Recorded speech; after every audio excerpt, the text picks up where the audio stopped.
I'm Miwa Messer. I'm the producer and host of Poured Over, and I have been looking forward to this conversation with Christina Sharpe for, I don't know, weeks and weeks and weeks whenever we scheduled it. You may know Christina's name from In the Wake, which is a seminal book that was published by Duke University Press, and Kiese Lehman and Hafiza Augustus Geter and Minjin Lee and Tiari Jones and Ya Jesse and Claudia Rankine and Ross Gay are just some of the writers who love this book. I'm a bookseller who happens to love this book. And when I saw, and I can't even remember when I heard that Ordinary Notes was coming out, but that's Christina's new book. And it is 248 notes, and we're going to talk about the structure, and we're going to talk about all of the beautiful things that pop up in this book. And I just remember thinking, oh goody, now everyone gets to understand how great Christina's brain is. I'm going to try not to gush too hard at you because I really... It's like I was going to jump in. It's like, this is so generous. No, well, but I'm just going to hold my copy of the galley up to the screen so everyone can see. No, I'm really not kidding. There may not be an undog-eared page in my copy of the galley. So thank you for joining us. As a teacher, I love to see that, right? I love, because that's what my books look like.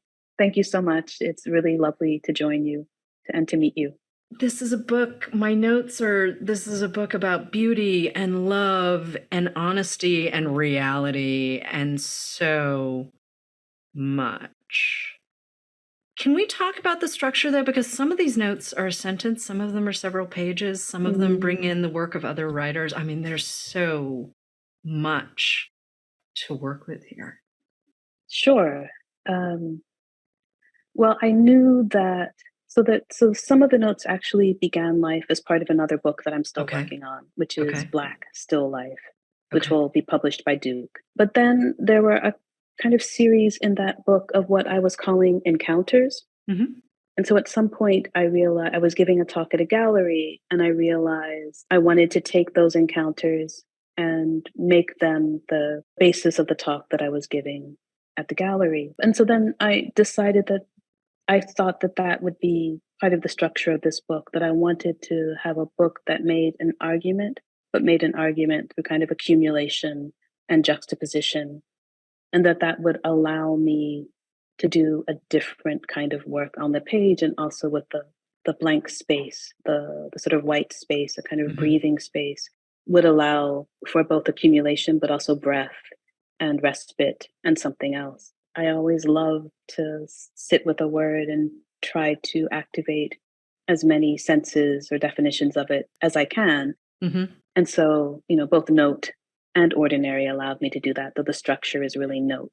On a purely sentence level, I mean, I'm really not kidding when I say there is not a single undog-eared page. And yes, there are people with feelings about dog-earing, but I'm a very active reader. I am a very, very active reader. And I feel like you had me thinking in so many different directions. And there's also 4-color art throughout the book, which I love. It's such a marvelous sensory experience, which you don't always get on the page. And I love the idea of you leaving space for us to breathe as the reader, because there's so much. And there were times where I didn't want to race through this book, and I'm a very quick reader, but there were things I really wanted to linger on.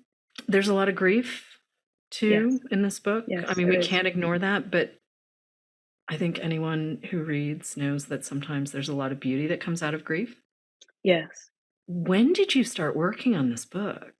Well, I used to have a file on my desktop called Notes Towards Something. And so I would write little sentences and put them in. So I think a few of the notes I tried to think about. Some of them are quite old, or things that I, obviously some of my obsessions are in this book. The note that's really about this American life. Yeah. I've been thinking about that since like 2008. And this gave me an opportunity to fully write out what I'd been thinking about it. So some of the notes are things I've sat with for some time, but I'd say the majority of it I wrote in about a year and a half. And you had asked me something about the sort of varying length of the notes. That's the other thing I really liked about the kind of form of the note, is that I could just have a note that was a sentence like a dictionary suggests itself, which would still build and move sort of backwards and forwards. And The note gave me the form in order to make the kind of arguments and invitations and gestures and remonstrations that I wanted to make. At the risk of this sounding slightly weird, if I ever get a tattoo, I can tell you now what the line will be. What will it be? I have collected lines and they have collected me, which is something that you said. It's note 102. And I sort of want to start there because you talk so much about the books that have made you. Again, you go back to seminal texts. I was so happy to see John Keane pop up in multiple places. Oh, I love him. In Ordinary Notes, I think he is the bomb. He really is. I mean, and I would say that, Annotations is a book and a form that deeply impacted me. And I teach counter narratives as often as I can. I feel like I proselytize about that book. Counter narratives is an amazing, amazing, amazing book. I was very, very happy to see Punks get quite a lot of love. So was I. He's an amazing poet, fiction writer, translator, essayist. But I do want to talk about some of the books that got us to this point, to Ordinary Notes, because I was delighted to see that you and I have very similar childhood reading experiences. Paddington, Little House on the Prairie, those books. Francis. Bread and Jam for Francis. Bedtime for Francis. I love those books when I was little.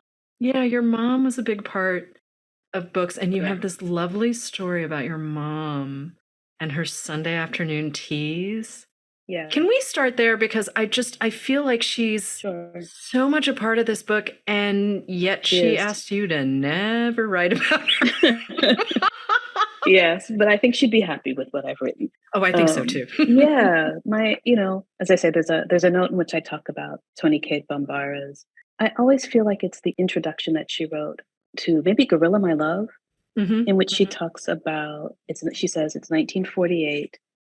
And she's sitting on the floor in her kitchen and her mother mops around her. And so she thanks her mother for that space, for giving her that space. And that exact thing didn't happen, but that's something that, my mother did not think that if I was reading, I was doing nothing. My mother thought if I was reading, I was definitely doing something. Right. And so she gave me the space to read, and she, every birthday, Christmas, my mother would say, gifts for the body, gifts for the mind, gifts for the soul.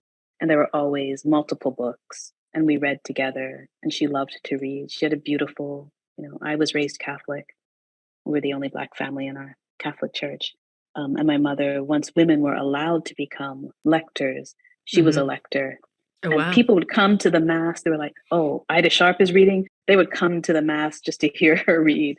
And so, she really gifted me with a love of language, and a love of what reading and writing could do for you. I had no Black teachers until I got to university.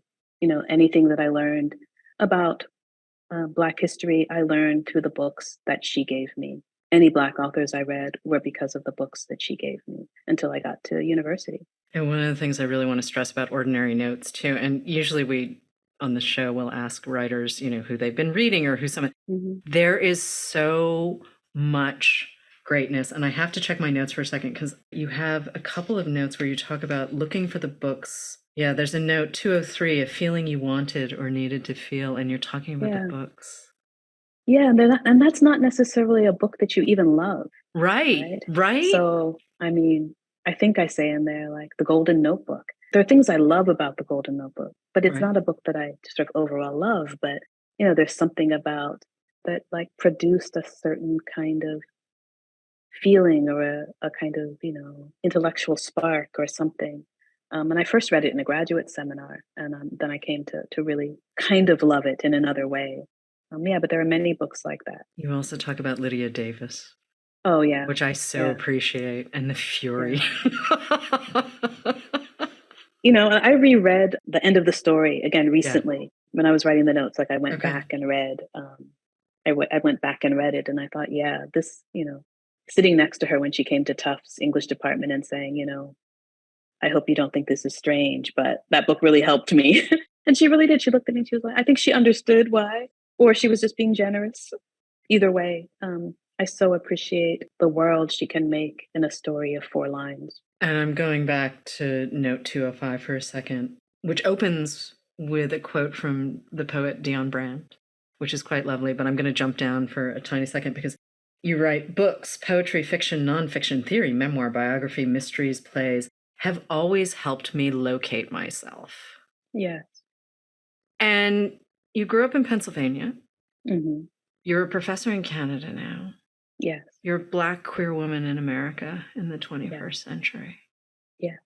And yet books, and again, sometimes you want to feel a thing that doesn't necessarily feel great, but it's books true. have always been there. Yeah.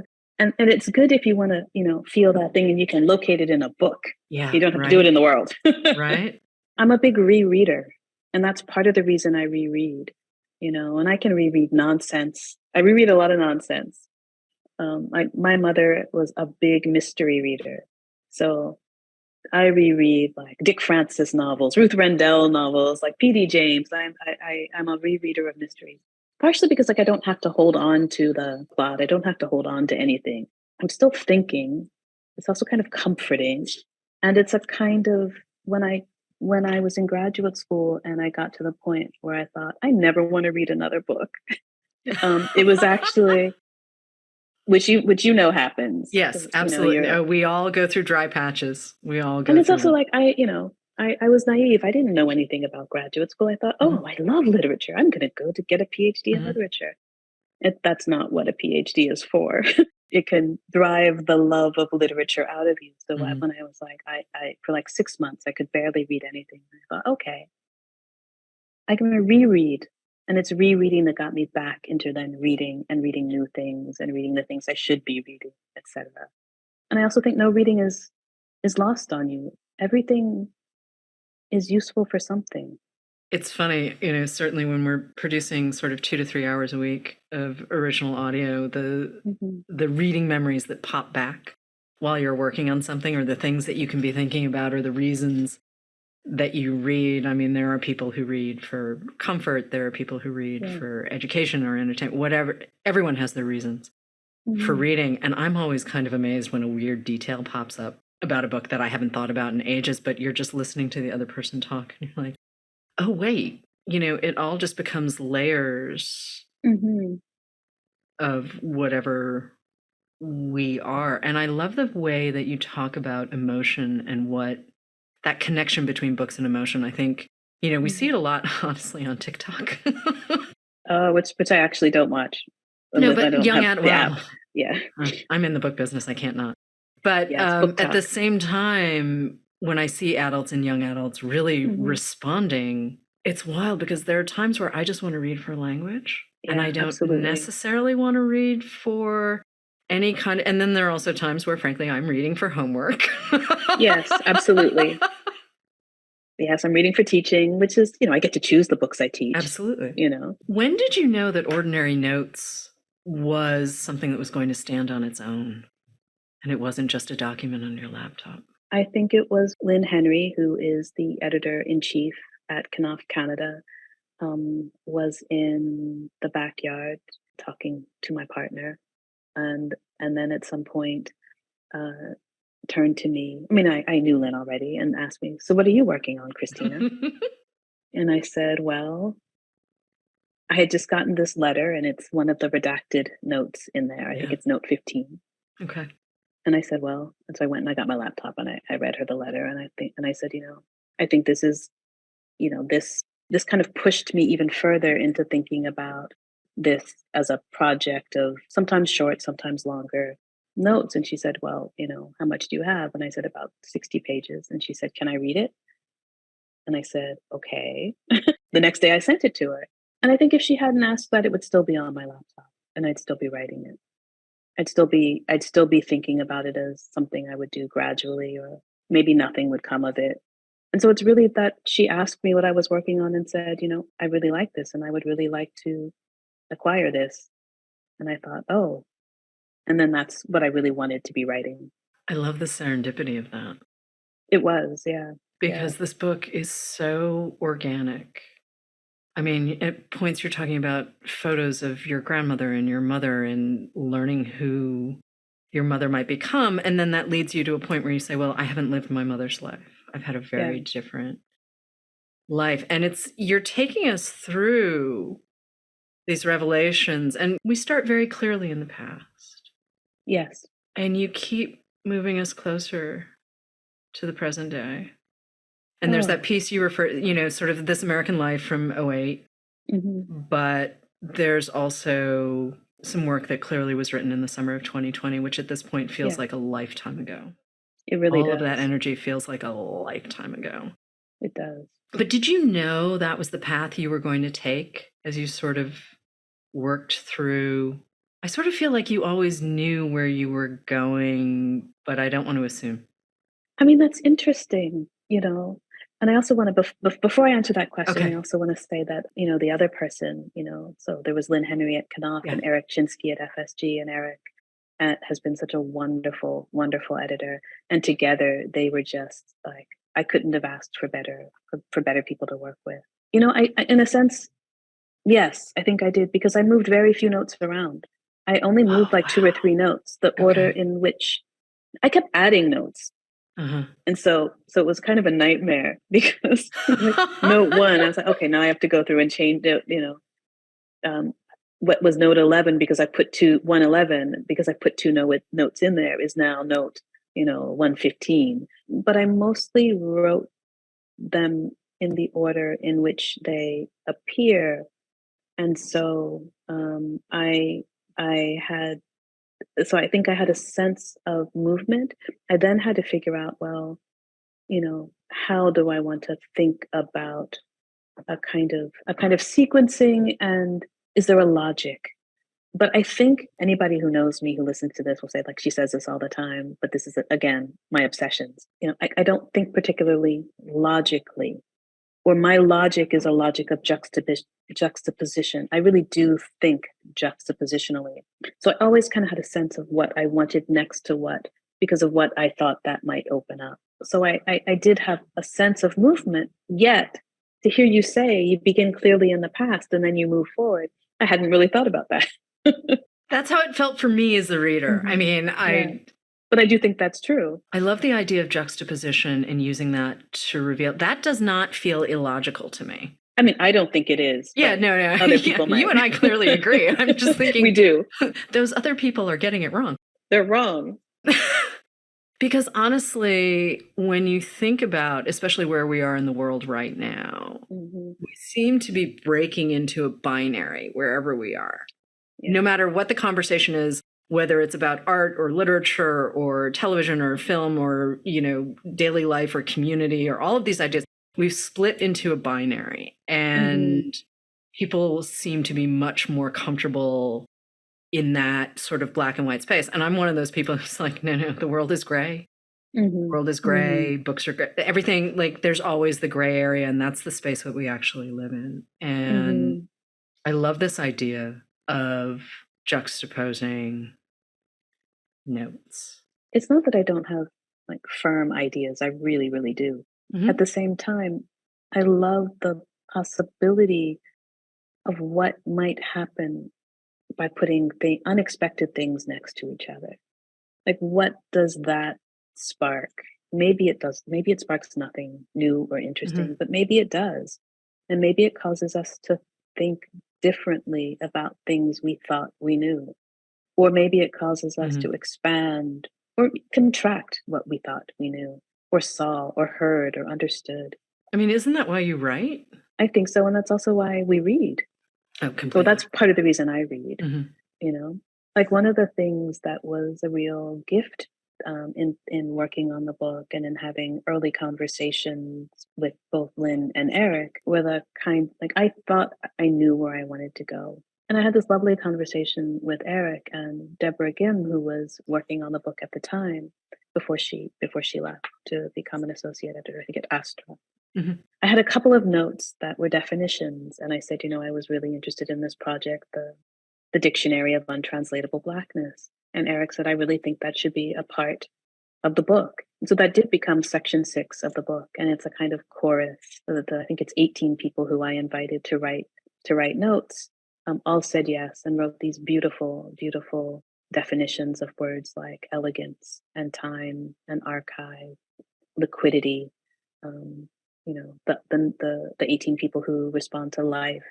And so that was also this other, like what happens if you inhabit a word as we inhabit words, as we inhabit concepts, and define it from the position of Black thought, of Black living.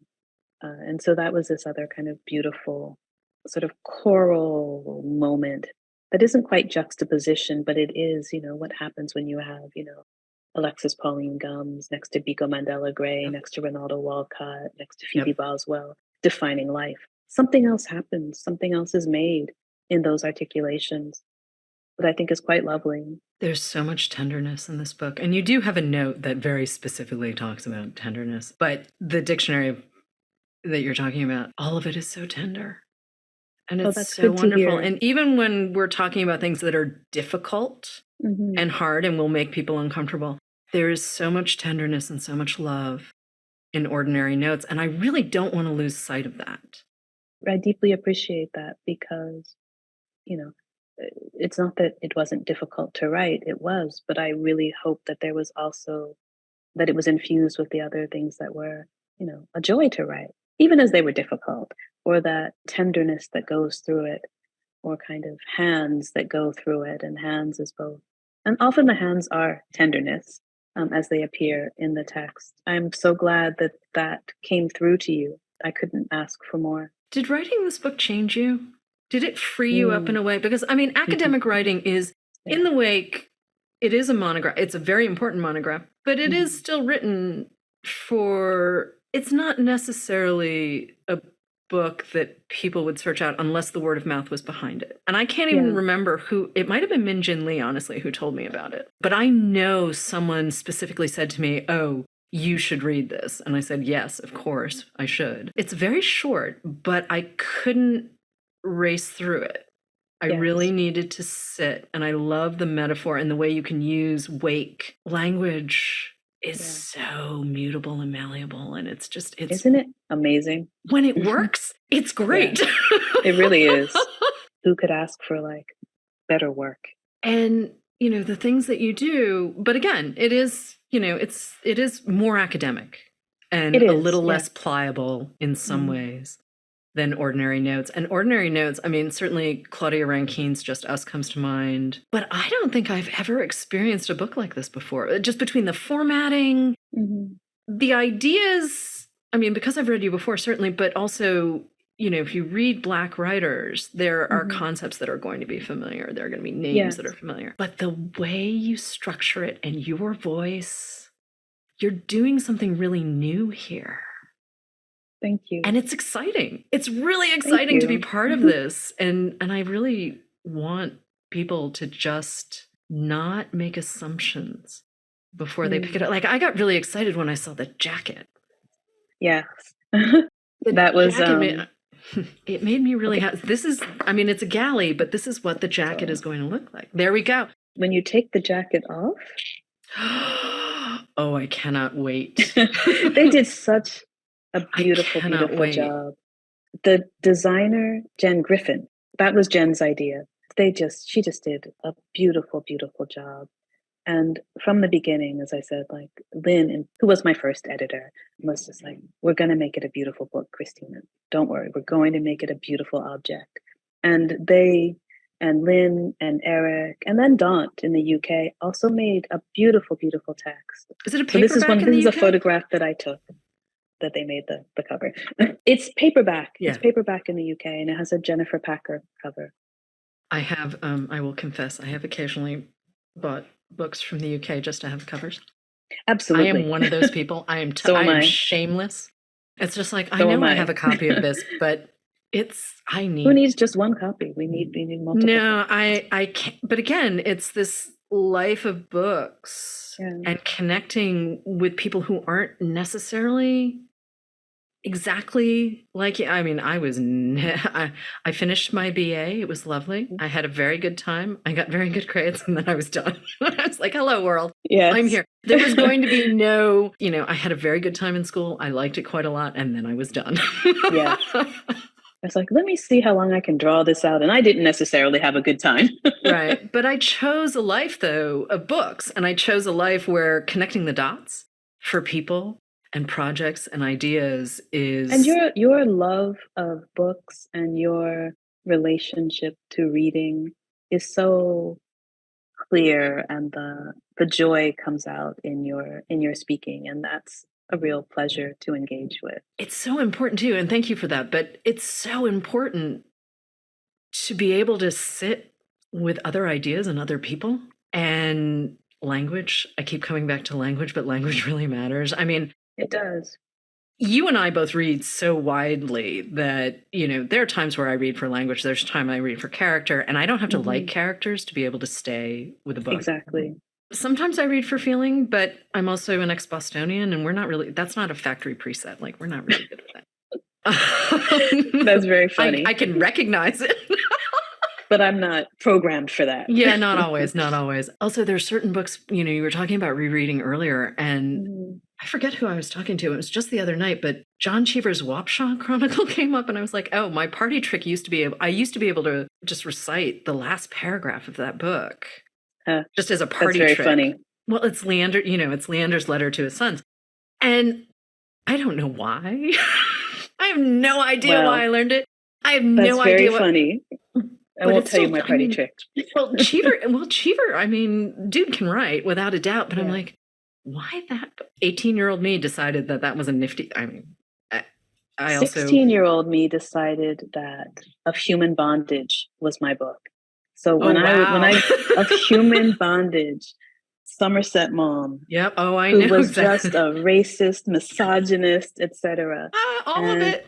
When I graduated from high school, I was a commencement speaker. And I quote, oh gosh, 16-year-old me, 18-year-old me, 17-year-old, I was 17. And like my graduation, because there's that moment when it's like the kind of enumeration of all Philip's miseries. And it's like, and Philip was happy.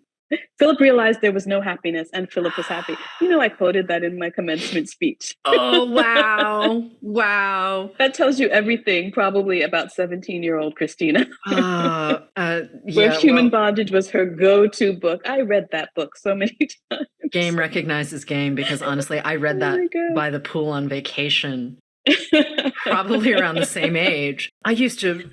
And I still have sort of a fondness for Graham Greene, but I did the entire Graham Greene opus, and I had a lot of time on my hands. How did I do that? Oh, wow. It's so funny. It was a formative, I realized the sort of deep racism and everything else in that, right? But also it taught me something deep at that age about the futility of this thing called happiness. Right. But there were other ways that you might structure finding joy or structure your life than around this kind of consumer good of happiness, right? I think joy can be fleeting, but again, joy doesn't exist if you don't have grief. Like the idea that you always live in one state, right? It doesn't work. We can aspire to certain things, sure, but there are also times where, honestly, I just want to stare at a wall. I need space. Sometimes I need to stare at a wall. Sometimes I just need to go for a walk. Like it can't always just be the search for the thing that makes you sort of go, this is it. This is it. And your eyes get big and all of that. And absolutely not. I appreciate that too in books. And especially you do this quite a lot in Ordinary Notes, where I have a flash of recognition. Those redacted notes that you referred to early in the top of the show. Yeah. Oh yeah. I had so much identification, and no, I didn't grow up in Pennsylvania. Massachusetts isn't that far off. Right. But, I love the idea that while you and I have different stories, I don't think there was a single page where I didn't have a moment of, oh, wow. And sometimes it was an intellectual response, but a lot of times it was, okay. And I don't get that with every book that I read. So when it happens that frequently, it makes me kind of sit up a little straighter and go, hey, what's going on here? What is this? How did she do this? How did Christina do this? And I think a lot of it is you're just very observant and you take a lot of notes. Pardon the play on your title, but... And I'm obsessive. Yeah, okay, obsessive doesn't hurt, but I do feel like you pay attention to details and people in a way that books may have taught you, but there's something a little beyond that. Can we talk about that for a second? Sure. Certainly, I think books taught me, but I'm terrible at like recounting plot. But I can recount certain details, and it will take me. I have to recount all of those details to eventually get to okay. Well, the plot is this, right? I think just certain things land in me, and even when a part of me is not consciously paying attention to them, I'm working on them, and they are working on me, and that's why I've collected lines and they've collected me. They really have. And so there are certain things that I think get activated that I'm not even necessarily aware of, but then they come back to me and I realize, oh, I've kind of been thinking about this all along. Right. And so when you asked me about sort of being freed of something after writing the book or freed in form, I'd say both freed in form and freed from certain obsessions that I don't think I have to return to anymore. That's a beautiful thing as well. Like I think each thing, and I feel so lucky to be able to, to have written 3 books and to be working on some other things. Because that wasn't at all a given to me that I would write anything past Monstrous Intimacies, which was like partially my dissertation, and then 3 new chapters. Oh, that was such a slog. I was like, do I really want to write books? I didn't. But then writing in the wake. Yeah. My editor, Ken Wissaker, I was working on another book then too. And my editor, Ken Wissaker, said, well, that's interesting, but, let's see how it develops. And then I emailed him and said, well, I'm thinking about this other thing. He said, oh, definitely. I want that. And and I said, this is how I'm thinking about, I want to write it. So yes, it's an academic book, but I also want it to be able to be read by people across educational backgrounds. And he said, write the book that you want to write. And that was deeply freeing. And I feel like each thing that I've worked on makes its own form. So it's been a real joy to be able to formally shift how I want to approach a text. I love the idea of each text having its own form, but I do want to shout out Duke for a second because this jacket. Yeah. This jacket is crazy great. This jacket.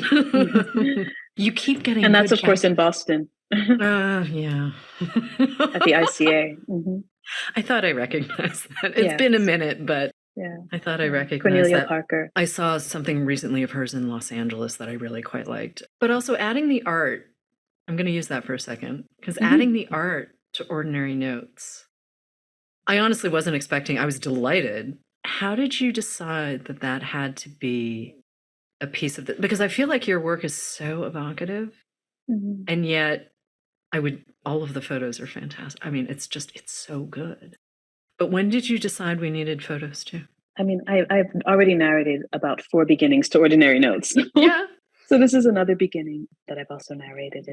I was in Los Angeles to do something at the Underground Museum with Saidiya Hartman. Love that and space. That was a beautiful space. I miss that space so much. Just for listeners who don't know what it was an amazing, amazing art space. And of course, every time I went in, I bought more books. I'm like, what am I doing? But I only got to go there once, and it was fantastic. I loved supporting them, but also do you remember the bathrooms? There was the bathroom for Black people and the bathroom for white people, and just the way the bathrooms were designed.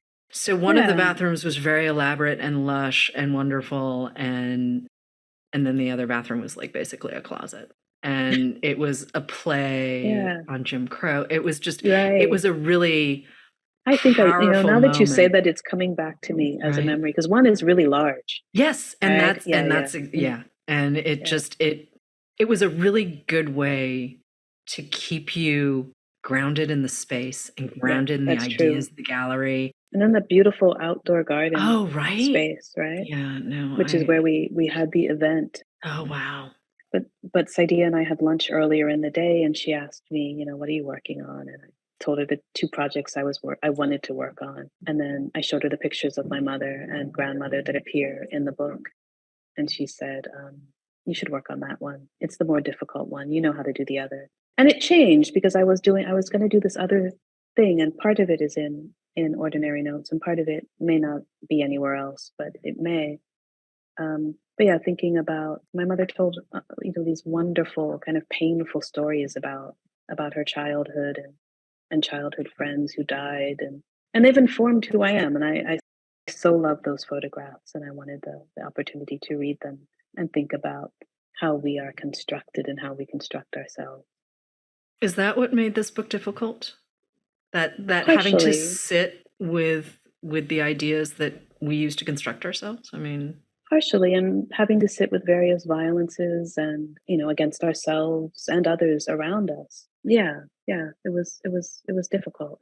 And so I'm glad that you say that despite that difficulty, that sort of tenderness comes through, not just in the notes in which no. tenderness is at the center of the note. I trusted you completely. And I love it when that happens with a book. It's not every book. Yeah. It's not every book. But I was so compelled. And again, I didn't want to put it down, but I didn't want to rush. Mm-hmm. And that, I think, is really an important way to approach what you're doing in Ordinary Notes, that, sometimes you're going to want to read a little bit. Yeah. And then go do a thing and come back. Yeah. And sometimes you're going to want to sit for a long period. I think a form that allows for that, in a way in which, there are books that I've started and then had to do something else, and I have to go back, and reread.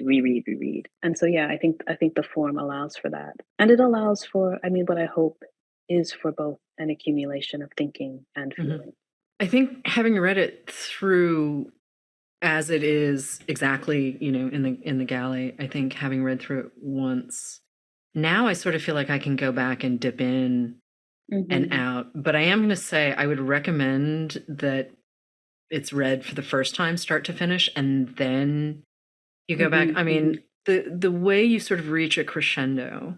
Thank you so much for your reading. Yeah, really. I'm just a giant book nerd, but you've made a really important thing, and I just want people to understand how important this book is. Thank you so much. But I would say, the first time you sit down with the book, really do go from start to finish, follow how Christina has laid out these notes, and then go back. I mean, I've been thinking about museums a lot. You have feelings about museums that you and I have similar feelings about museums, let's put it that way. But moments that I know I will come back to. Lines that I want to come back to. Certainly your book lists.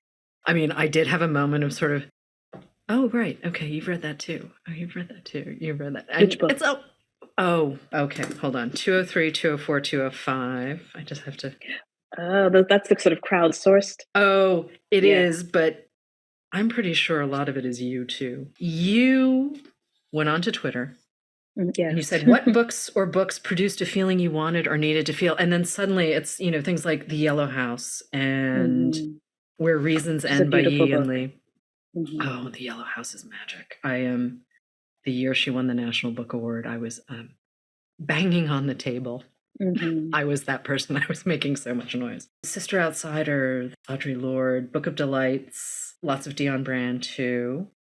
And Frank O'Hara's collected poems popped up, and I was like, oh, yeah, actually, those, I get that. Homegoing, Jesse's novel. Anne Carson. I mean, there's so much. And I feel like because you read so broadly, too. I mean, I know it was crowdsourced, but... Yeah, and it really was. No, I do understand, and it's a shame that Twitter is no longer a useful thing. But... Yeah, exactly. I love the way all of those titles and the notes or the tweets come to life. Yeah. And I do feel like they reflect you, and I do feel like there's overlap with your personal taste, and I had a moment of just... And then there's also not, but absolutely, yeah. Oh, there's some stuff in there where I was like, no, thank you. And then there are books that I'm obsessed with that I haven't written on, that I used to teach, like a book like Obasan. Oh, the Joy Kogawa. Oh, I love that novel. And I always think of it like, I think Obasan and Beloved were published in the same year. Yeah. And the kind of beauty of the language and Naomi's rage at the end, about they said we were happy in these photographs, picking beats. This is what was really like when she finally experiences the rage that she kind of inhabits and tamps down. I just think there's something about the way that Morrison writes Beloved and Kogawa writes Obasan, that there's some deep connection for me. Maybe it's a connection of feeling for me, but I think there's some other kind of like the beauty of the language. You don't think that a novel that or a text that describes horror is going to be beautiful. I mean, that's the same thing, and I can't read it in French, but that's the same thing like reading, and these are not novels, these are memoirs. Charlotte Delbo's the series Auschwitz and After. Yeah. I mean, astonishing clarity of language in something like None of Us Will Return. You simply don't. I mean, I think like in the intro, I think Lawrence Langer calls them like prose ice sculptures or something, and so I think that's the kind of sort of thread between some texts that describe brutality with a kind of crispness and clarity of language that's kind of astonishing. I think it's also slightly easier for me as a reader because I refuse to turn away, and not everyone reads like that. It's really important for me as a reader, not just as a bookseller, but as a reader, to make sure that I'm not. I mean, and also I did read D.H. Thomas's White Hotel for the first time at a very young age, and then I went back later. I have never read it. I'm still sort of processing how I feel about it, but I'm still very glad I read it. I was probably 12 or 13. I haven't read it, and I know that's way too young. Yeah, no. In a sense, right? Yeah, no, exactly. But at the same time, I was punching above my weight for a really long time when I was reading. Yeah, so was I. It's what we did. I mean, we were just let loose in the library, and raised by wolves a tiny bit on my end. But I mean, everyone was sort of like, well, it's books. And also, I read a lot of stuff that was not high art. I'm not going to, make fun of it. I remember sneaking to my sister's room and reading, like, Looking for Mr. Goodbar. Yeah, I was like 9 or something. I have read some of Michael Korda's oeuvre. Yeah, I mean, yes. It's also a period sort of in the world where, YA wasn't what it is now, and we sort of read whatever we could or whatever the adults had lying around or whatever you found in the library that no one stopped you from reading. Exactly. You could just hide in the stacks and read what you wanted to read. Yeah, there was a lot. There was a Which lot. Is like, what a time we are once again living in, where people are turning. All of these people are trying to defund libraries. Right. And, yeah. I'm a very grateful library kid. I may be an adult now, but libraries were magical, magical places for me growing up. What's next for you? I mean, this is not a small book. This is a big, epic, beautiful work of art. But what's next? I'm still working on the Black Still Life book, but I'm also working on a book called What Could a Vessel Be? And that expands an essay that I wrote for the catalog for the Biennale for the Milk of Dreams. It sort of works from Ursula Le Guin's Carrier Bag theory of fiction, but also then looks at some of the artists who were in the show, not so much to reproduce readings of individual works, though I do sort of talk about the works, but to really sort of think through and inhabit the kind of possibility and impossibility of the vessel. And I would like to keep working on that. So it's going to be a very small book. Okay. And it will be published by Knopf and FSG in 2025. I will come back to working on it. So that's what I'm working on. I am really looking forward to reading that. I'm really, really, really looking forward to reading that. Christina Sharpe, thank you so much. Ordinary Notes is out now. If you have not yet read In the Wake, I cannot recommend it enough. And, I gave you all of the writers at the top of the show who love this book. So really, you should read that too. Christina, thank you so much. Thank you so much. It's been a real, real pleasure to speak with you. I'm Miwa Messer. I'm the producer and host of Poured Over, and I have been waiting for this conversation. I have been so looking forward to this conversation. You guys have no idea. Ava Chin is a professor and a writer, and her new book is Mott Street. And I'm going to ask Ava to set this up because this book, Mott Street, it's the Angela's Ashes for Chinese Americans. Straight up. I've said this to Ava before. I've said it to her editor. I've said it to her publicist, and now I'm saying it on the show. This is the Angela's Ashes for Chinese people, without a doubt. Ava, I'm so happy to see you. I love this book. I love this book, but set it up for listeners, would you? Sure. So how I like to describe the book is that it's about the impact of the Chinese Exclusion Act laws on 4 generations of my family in New York City's Chinatown. I trace their journey from the southern part of China out to the American West, where folks worked on the railroad, folks had hand laundries in the Sierra Nevada. And then when the tides turned against us and the Chinese Exclusion Act laws came about, there was an incredible amount of anti-Asian sentiment in the country. And my family members had to make a decision. Do we stay here in California or Idaho, or do we flee? Do we go back home, or do we go out to a place called New York, a city called Mott Street, where there was a burgeoning Chinese American community out there? Both sides of my family ended up living in the same tenement apartment building in the heart of the community on Mott Street as upstairs, downstairs neighbors from each other. And it is also where I have a key to an apartment in the building where we have lived continuously for over 100 years. And it's also where I'm speaking to you from today. Which I love that continuation. That just makes me so happy. Your great uncle, Dec Foon, is the first member of your family who showed up. And that was 1886? Correct. Do I have that right? Okay. So 1886, Dec Foon shows up. He goes to Angel Island first because that's how it was done, right? In 1886, Angel Island didn't exist. Okay. Right? Okay. Angel Island is like built in like 1910. Okay, my bad. Sorry. No, it's okay. It can get kind of confusing. In the early days, because of Chinese exclusion, Chinese immigrants got stuck at the wharf. Right? Oh, in San Francisco. Yeah. Okay. Yes. So we think of the wharf as like this very fun, beautiful place, the ferry building, all of that. But in fact, there were areas that like these giant wooden warehouses that Chinese people got stuck in. And Chinese people called it like the wood house. So he got stuck there. Okay. Before we go too deep into your family stories, I want to point out you have 15 first cousins on your father's side alone. Yeah. And you talk to a lot of them.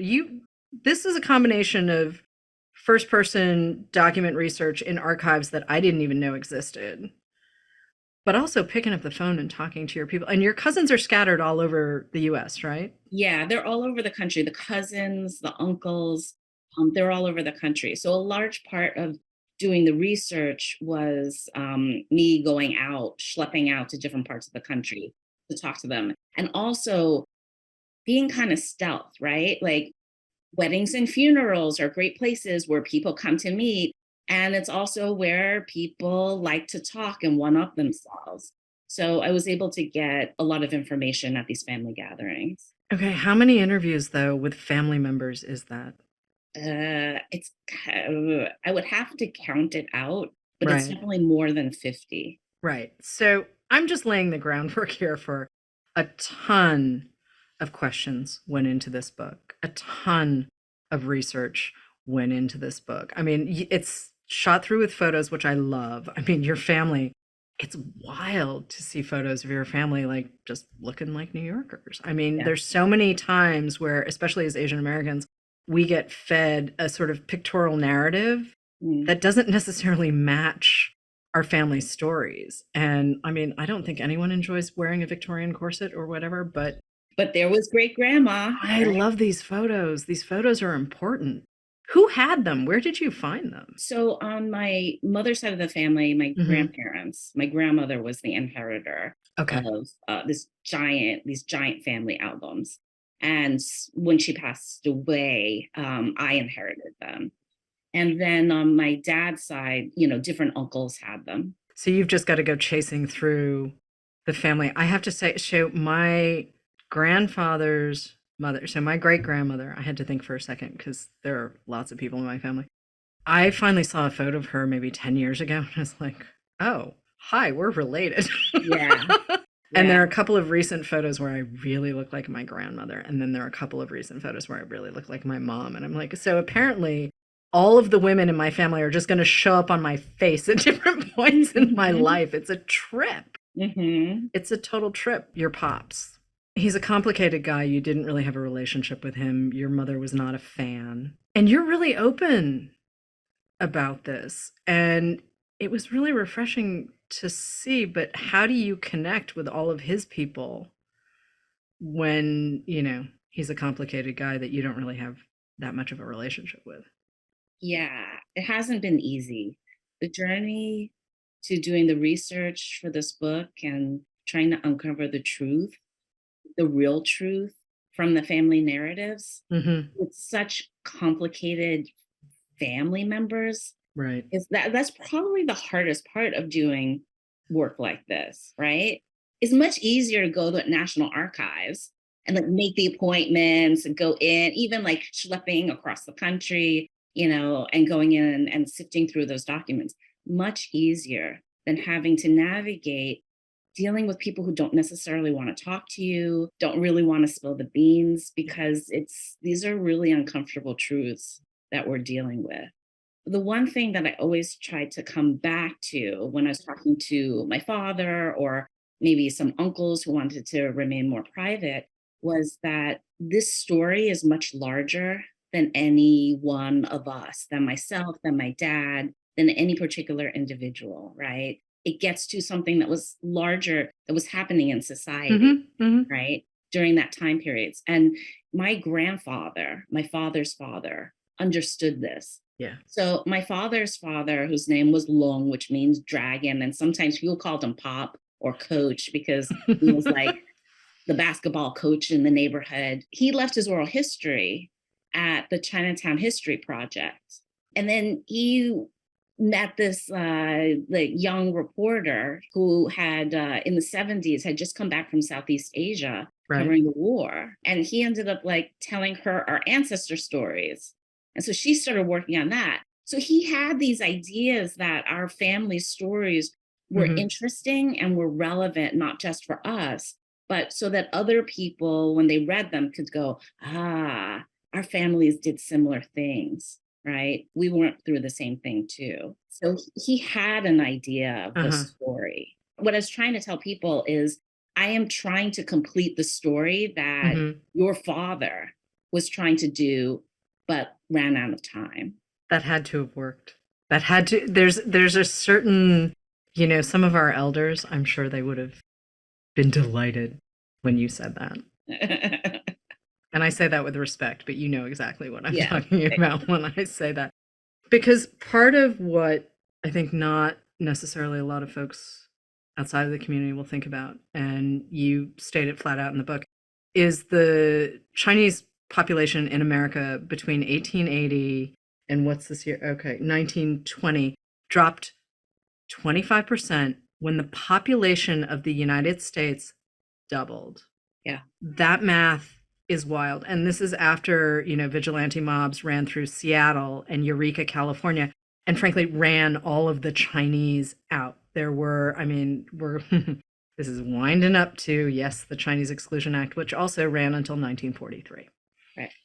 And this legislation and the legacy of this legislation, it is wild. And we are living in a moment, as we all know, where it's a little complicated to be Asian American, and lots of people are in their feelings about the community, whether they're members of the community or not. And it doesn't seem like we've made all that much progress, to be honest, which is a slight exaggeration for storytelling effect. However, some days it doesn't feel like we've made all that much progress. So can you bring us through the history? Can you start us back in the 1800s and walk us through what that looked like? Basically, the roots of Chinese exclusion started long before Chinese exclusion was on the books. Chinese exclusion on the books ran from 1882 to 1943. But prior to that, we had Chinese people who were here, like my great-great-grandfather, arrived to work on the railroad. Prior to that, there were Chinese people who came to the American West to work, during the gold rush, right? And it was actually a lot easier to get from China to the American West because it only took like a little less than a month by ship to come over. But before the railroad was built in 1869, after the Civil War, if you were in New York, it could take you upwards of 3 months, right, to get across by, horse and wagon. So it could take a long time. So when people like Chinese railroad workers, like my great-great-grandfather came over, they ended up completing the most difficult part of the Transcontinental Railroad. And when it was completed in 1869, it was the physical apparatus that unified the country. Now, from New York to get to California, it took about a week, right? And that was a marvelous thing. But unfortunately, what happened at the same time, like just after the completion of the railroad, was there was this huge economic depression. At the time, they called it the Great Depression. With this economic hardship came droves of folks from the East Coast, some of them European immigrants, some of them just, East Coasters, right? Coming over to the American West, seeing Chinese people in manufacturing jobs that they considered their own. In the period in time in which my uncle comes over in 1886, over 200 towns in California pushed out their Chinese residents. Just prior to that, a couple of years prior to that, all this anti-Chinese sentiment ended up sinking its teeth into federal law, right, all the way on the East Coast in DC. And they start the Chinese Exclusion Act of 1882. Chinese exclusion ended up halting our legal immigration for 61 years. And it also prevented us from a pathway towards citizenship in that period of time, so that my family members could not, and people like us could not vote out those laws. And to me, once I realized this, and once I realized actually there was a Naturalization Act of 1870 that was also on the books, and folks who were really heavily anti-Chinese argued against allowing Chinese people to have that pathway towards citizenship in 1870. So that was actually, when I discovered that, I was even more infuriated. One of the things I really appreciate about Mott Street and the way you tell the story is that you are invested. We get a lot of Ava in the best possible way throughout the book, where you're just like, I can't believe I read this. I can't believe I just read this disgusting thing. I mean, eugenics comes into play, one of my favorite words. I mean, really, that word is still, and to be able to relate to you in that way as you're reading this, because it's not just history, it's other people talking about people who look like us. Right. It's wild painful what people felt free and feel free to say, and you're just like, But I want to go back to your uncle for a second, Decafun, 1886. He becomes quite the dude. I mean, he ends up having, quite a nice life, and he marries a white woman, which I didn't know was possible. I mean, anti-miscegenation laws were in place for a really long time. That's right. But it was state to state. So in California, they would not have been able to get married. But in New York and Connecticut, there were no such laws.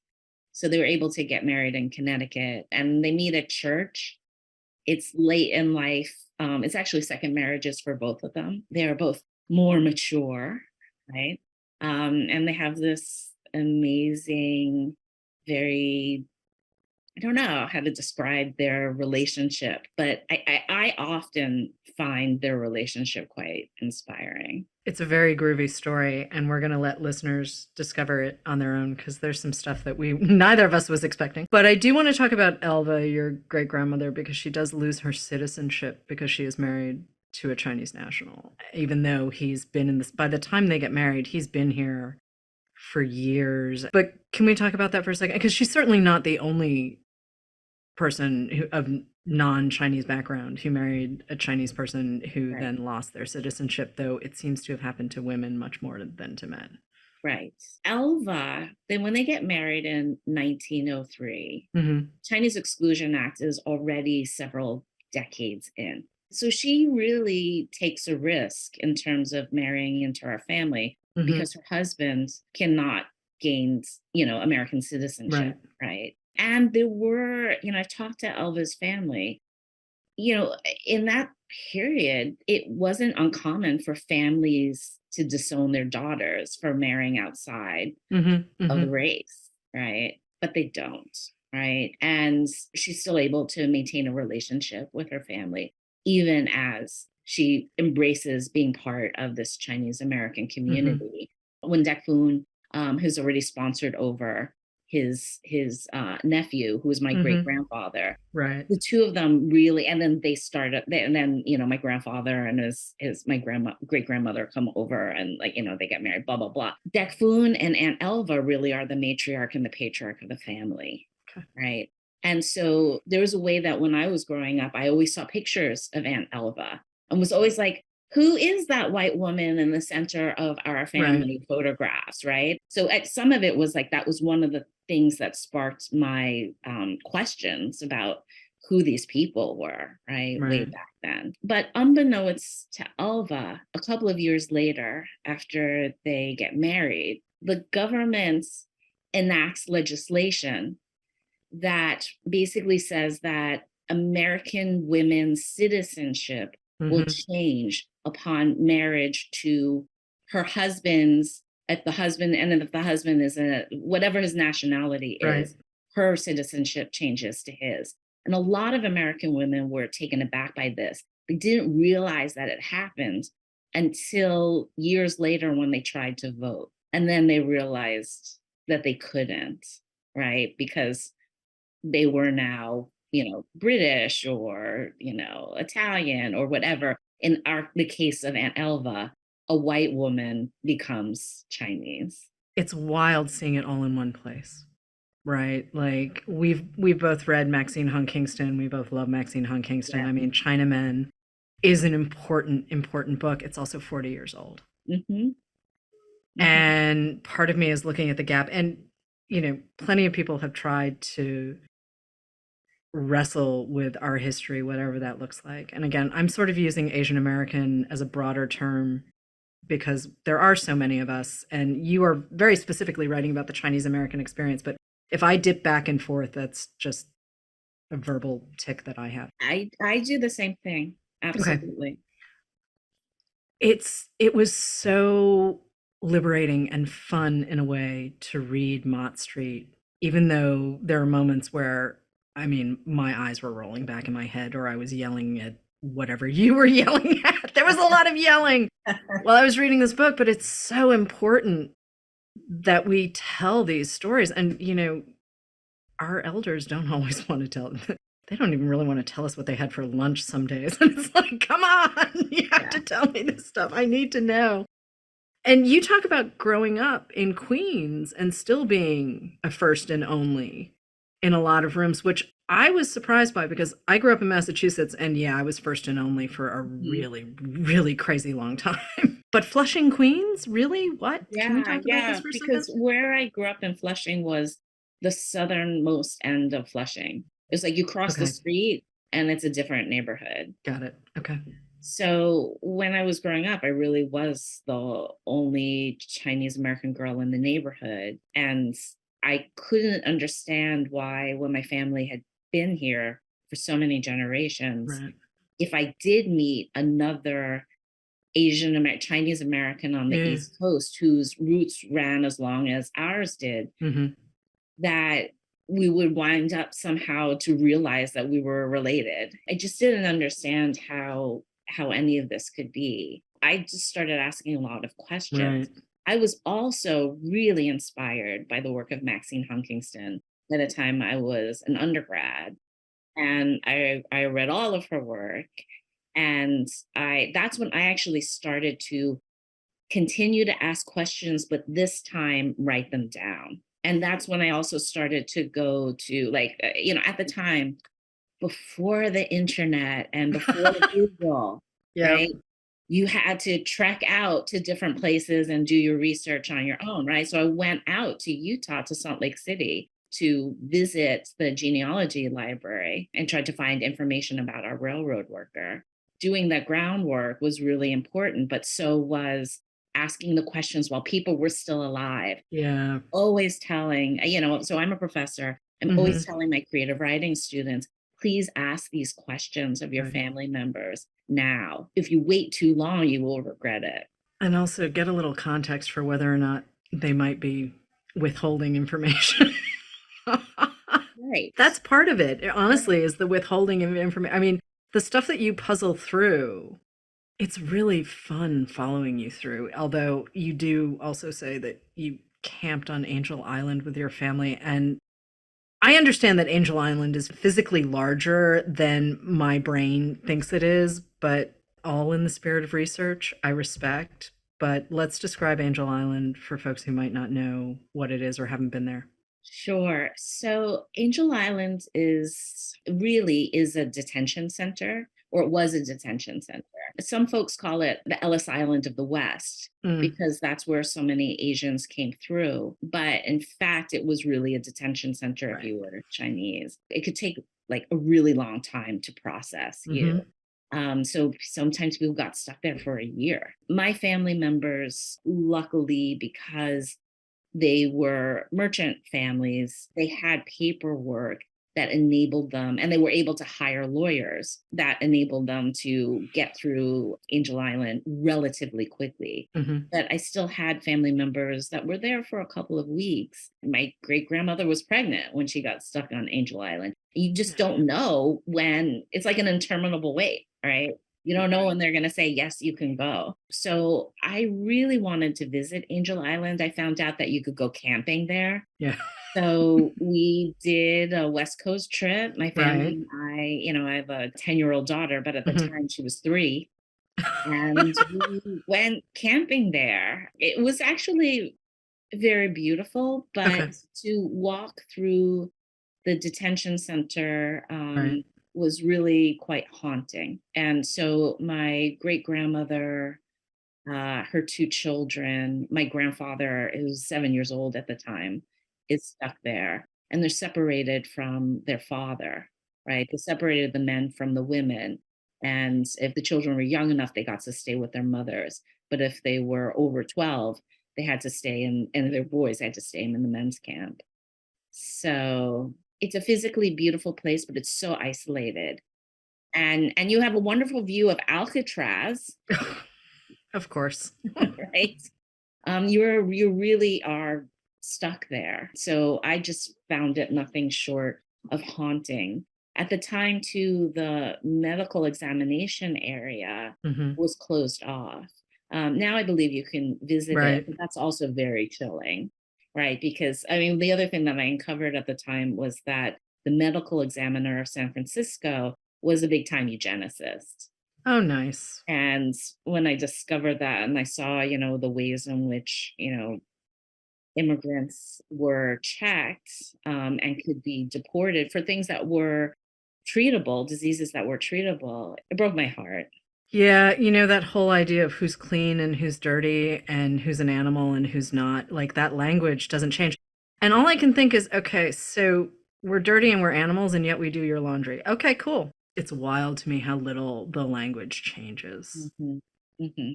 Yeah. And how, like, we talk about Japanese internment and I'm like, oh, you mean incarceration? Okay. Same thing. Like if you go to Manzanar, like no one's escaping from Manzanar. Like you're not walking off and hitting a 7-Eleven and jumping on a bus. Like there's no water, but you're not doing it. Yeah. How have the cousins responded to the book? The cousins are very excited about it. Good. They should be. But the ones who talk to me. Yeah.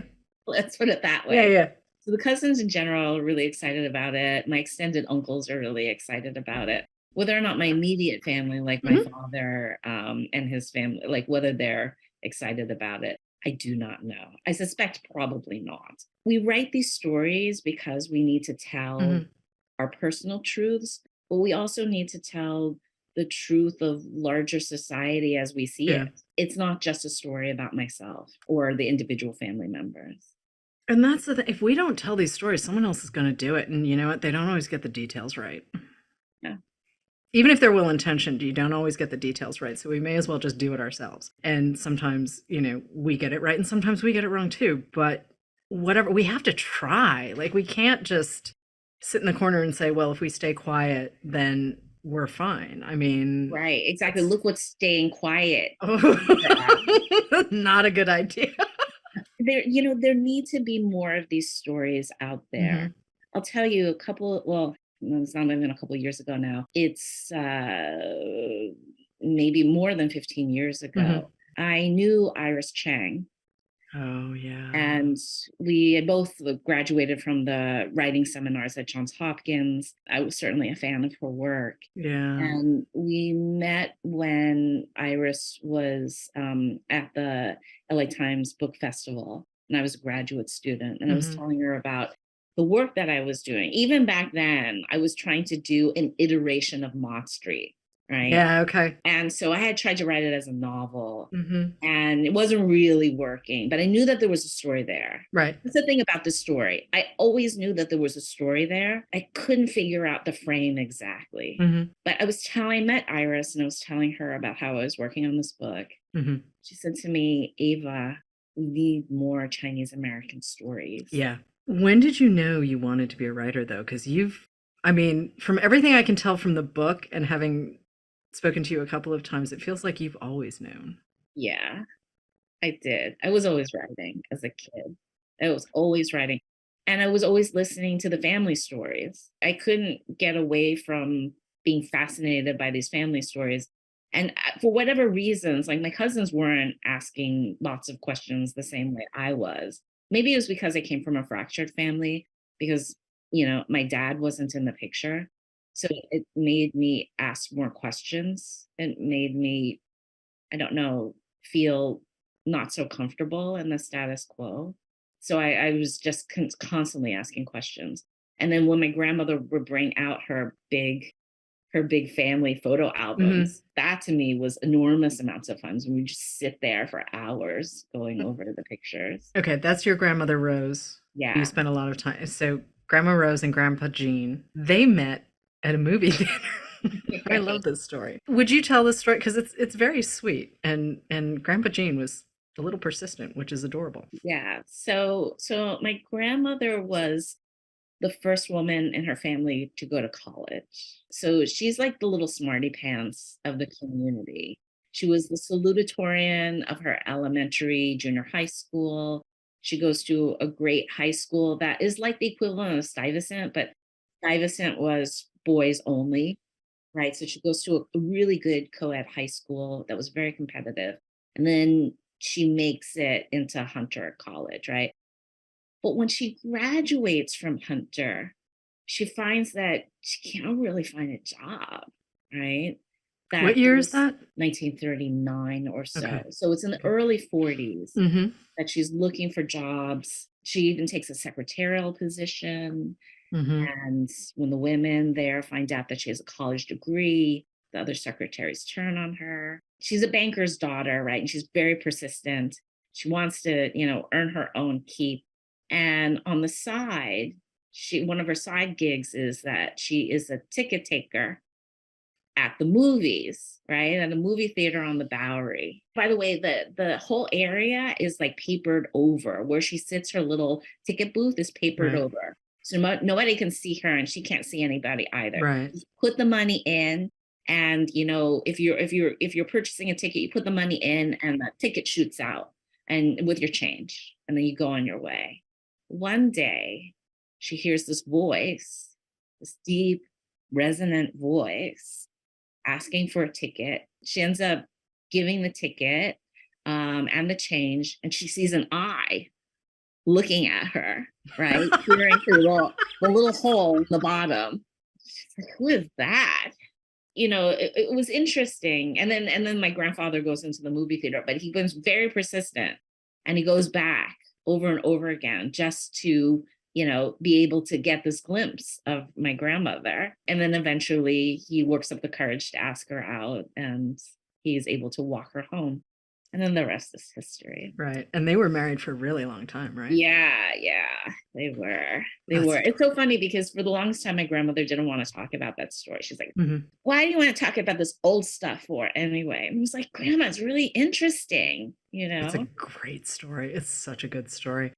It also brings me to a couple of writers that I'm very fond of that you've studied with. I mean, Grandma Rose, not the only woman who's, had a little hand in the directing your career and your life and your subject matter, but Sarah Schulman and Alice Elliott Dark are just two of my favorite writers for very different reasons. Yes. But can we talk about what you've learned from both of them? Because I just want to work them into the show so we can shout them out, because why not? Sure. So I was first aware of Sarah Schulman as an undergrad. At the same period in time when I'm reading Maxine Hong Kingston, I and African American and Latino writers, right?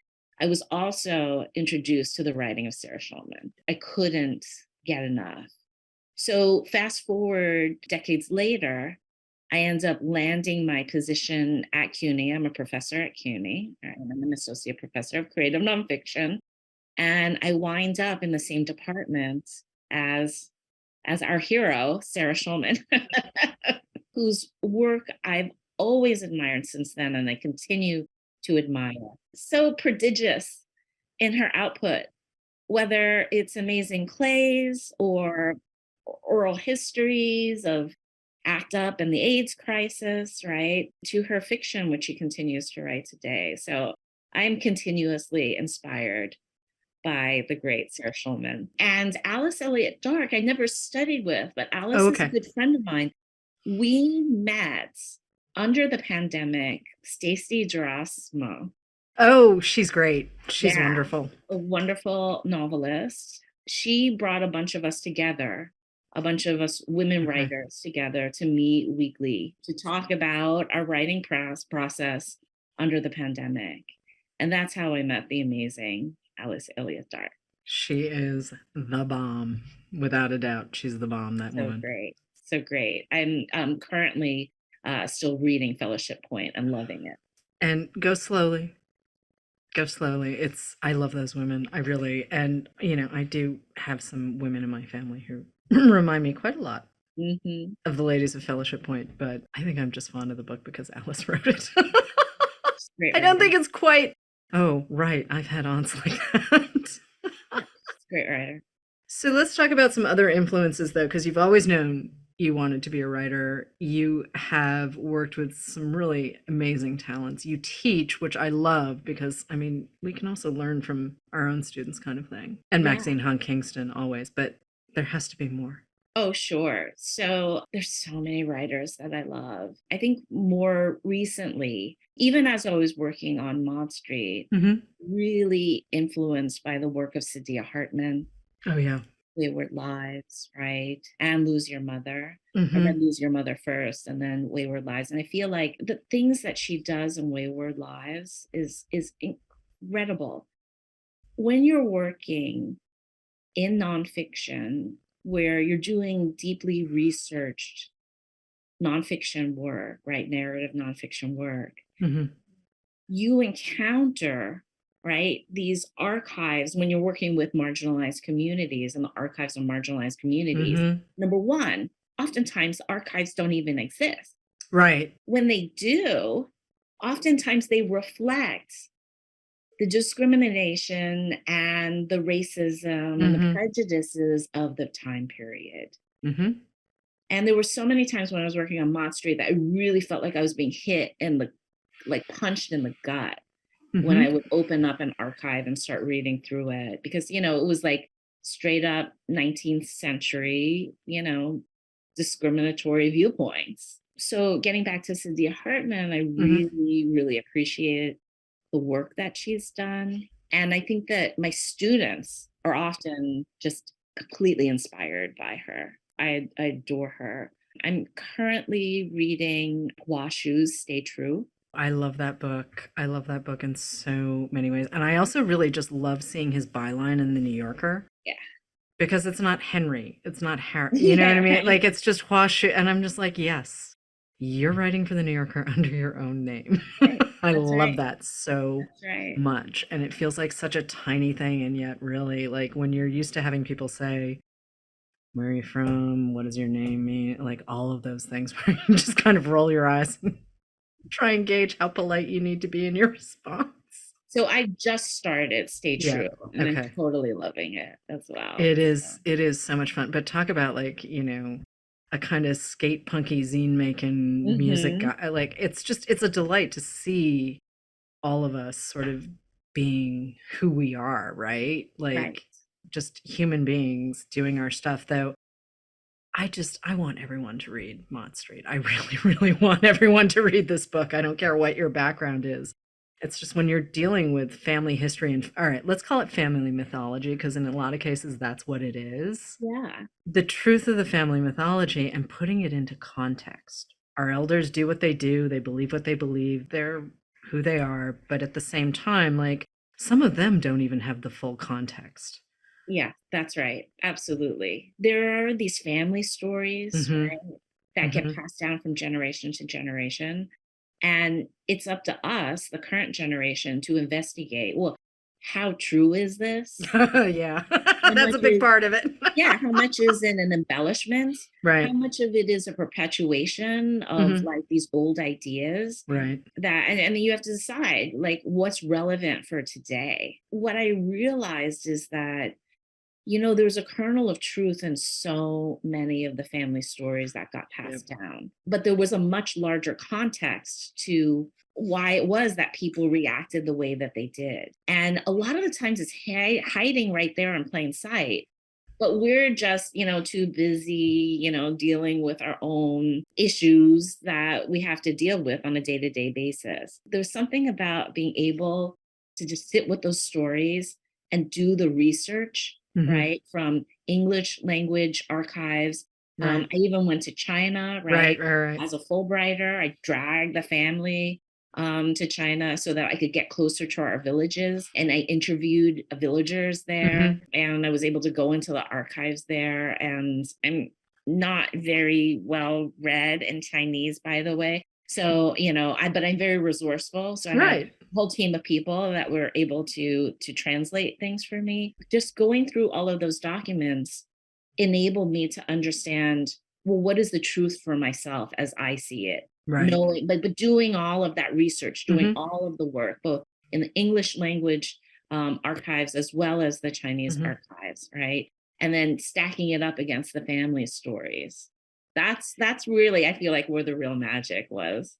It's clear that there's a lot of work and a lot of love that has gone into this book. I really love Mott Street. Ava Chin, thank you so much for joining us on Port Over, and more importantly, thank you for writing Mott Street. It's out now.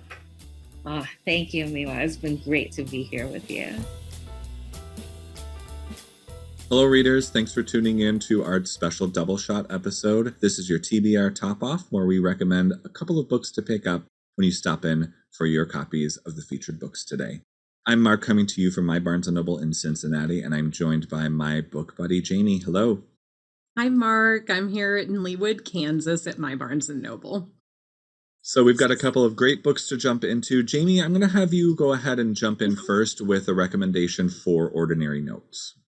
All right. So Christina Sharpe, in her prior book, Before Ordinary Notes, had written about how life as a Black American is shaped by having to live in the long wake of the slave ship. And that to be here now is to have passed through that ongoing trauma of slavery and everything that's come since. And in Ordinary Notes, she assembles these notes in a really compelling kind of stacking format, right? So every note builds on the next, and you feel the weight of all of this as you push on through that book. And her assemblage of notes and letters and film and essays and photographs reminded me of a beautiful, overstuffed, coffee table-sized book called Black Futures, which was edited by the curator Kimberly Drew and a writer, Jenna Wortham. So Wortham and Drew came together online in 2014, and they kind of found each other's voices sort of rising up through all the noise of Tumblr and Twitter, and they were seeing art and activism and writing about Black life, and they thought to bring a lot of it together into a Black art zine, and they ended up starting a website. And in the prologue, they said that they sought to define what does it mean to be Black and alive right now. And they attempted to do that by bringing together writings, tweets, fine art, memes, interviews, playlists, DMs, screenshots of DMs. There's even recipes, and there is a forum for all Black Sims players of the video game The Sims. So a lot of different things collected together in this book. And in the book, Drew calls Blackness part of a continuum. And this book is treated the same way by the editors. They tell you to pick it up and start where you please. In fact, they encourage you to read it with your phone in your hand so that as you're turning the pages and seeing all of these contributions, you can seek out each of the over 100 contributors and get to know them outside the works that they collected for the book. There are many fascinating contributors ranging from philosophers to hairstylists to the founders of Black Lives Matter. This is a weighty, physically weighty book. It's 500 pages of just treasure. And they collected all of it between 2014 and 2020. And it's not explicitly American, it will feel really particularly relevant to us because it was assembled at the height of these horrifying police shootings and amid the loudest cries for justice, calling out anti-Blackness, and working toward recovery. This book is very visual. It's visceral. It will make you both smile and cry. It's one that you definitely want to lay your hands on. Spend a long weekend digging in and doing some work and learning from these two thoughtful women who have presented us with this dynamic collaboration. Such a good pick. I love that book so much. I think Black Futures is one of those that I wish was sitting on every coffee table in the country. It's so special and so fun to absorb and also so powerful. I love it. Good pick. I get to pick something to recommend for Ava Chin's Mott Street, which I'm very excited to read. But it made me think of a former Barnes & Noble Discover pick, and that is Sour Heart by Jenny Zhang. Oh my God, I love this book. It is a short story collection that really just smacked me in the face in a beautiful, beautiful way. The stories focus on young women and girls who are children of Chinese immigrants, specifically in the 90s in New York. Each, of course, are different, the sets of circumstances. These girls, these families have different dynamics, but the connecting thread is focused on themes of family and heritage and this quest for a sense of place. These girls are written with a lot of nuance and a lot of honesty.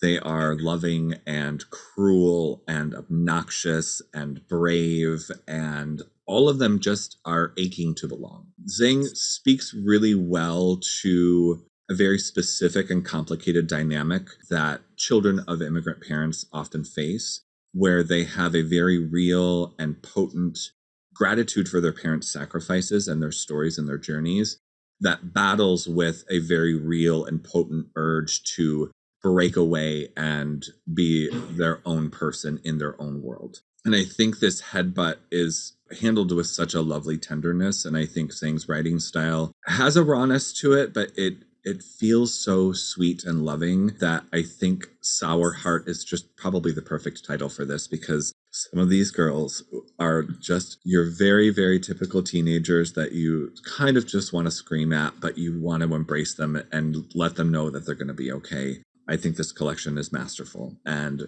for a voice that I had never really seen before, just come out of the woodwork a few years back, I think Sour Heart is just one of those special books that comes out every so often that you think, I'm going to take notice of everything she does for the rest of my life. So check out anything Jenny Zhang, but specifically Sour Heart. That's all we have for today. Thanks so much for tuning in to Poured Over. Please make sure to give us a rating and subscribe so you never miss an episode. You can also follow us on our socials at Barnes & Noble. I'm Mark. You can follow my home store at BN Westchester. And I'm Jamie. You can follow my home store at BN Leawood KS. Thanks for tuning in, everybody. Happy reading. Bye. Thank you for listening. Poured Over is a Barnes & Noble production. To help other readers find us, please rate and review the show wherever you listen to podcasts.